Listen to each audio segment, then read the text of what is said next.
Earth Day is tomorrow, April 22nd, and since we all know how serious our low water issues are these days, why not celebrate Earth Day by finding ways to save water, starting with our own home landscapes. But how can you do that without sacrificing pretty plants and flowers?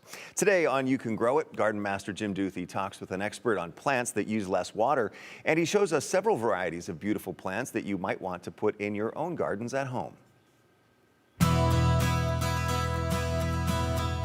As we start working out on our gardens and our landscapes at home, we probably have the drought on our mind because water conservancy is a big issue this year.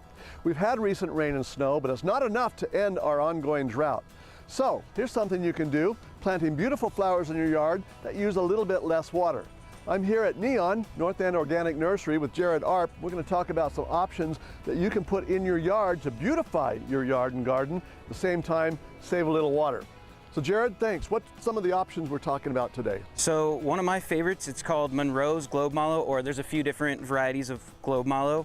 It's incredibly drought tolerant. It blooms for a lot of the season, stays relatively small and low maintenance. How big does this one get? So this particular one can get up to 4 feet, but typically around 3 feet tall and 3 feet wide.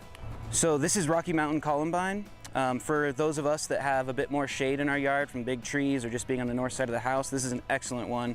Once established, again, drought tolerant and really thrives in getting dappled sun or part day sun. And how tall does the columbine get? So this will get roughly about 1.5 feet tall, not including the flowers that it'll send out. So incredibly reasonable for tucking in here or there to get some plants with minimal water use. And one fun thing about columbine is it's native in this area, so you'll run into it when you're up in the mountains. Yeah, exactly. You might not think about ferns when you think about drought-tolerant plants. I always think of the Pacific Northwest, Jared, but ferns are actually a good choice.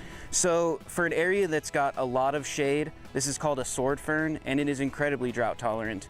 I can put this on the north side of my home where it's virtually getting no sun or in an under canopy, and once established needs very little water. So you've got a good green background to kind of highlight and contrast some of the flowering plants that you Absolutely, add some texture to your yard, yeah. So Jared, if you're looking for a little more of a mass of flowers, what's an option?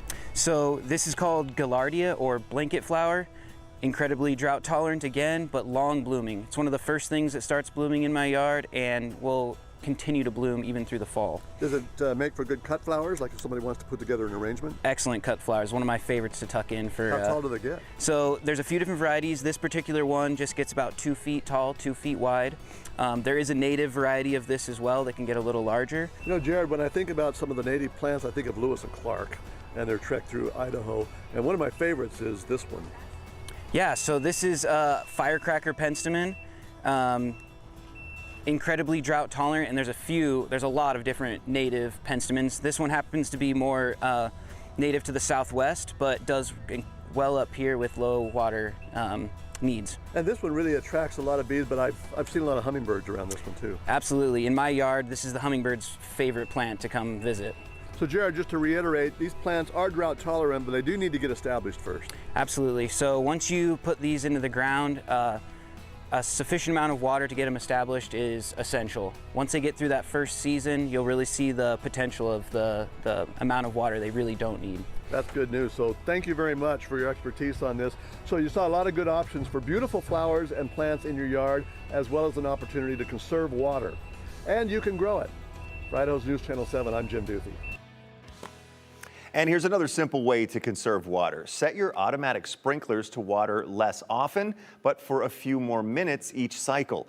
Less frequent and deeper watering will not only save water resources in the long run, but it will also encourage your grass to grow deeper roots and be healthier in the hot summer ahead. Yeah, with last year's conditions, I did that too, and nice. it worked well. Yeah, good advice. Jim Duthie.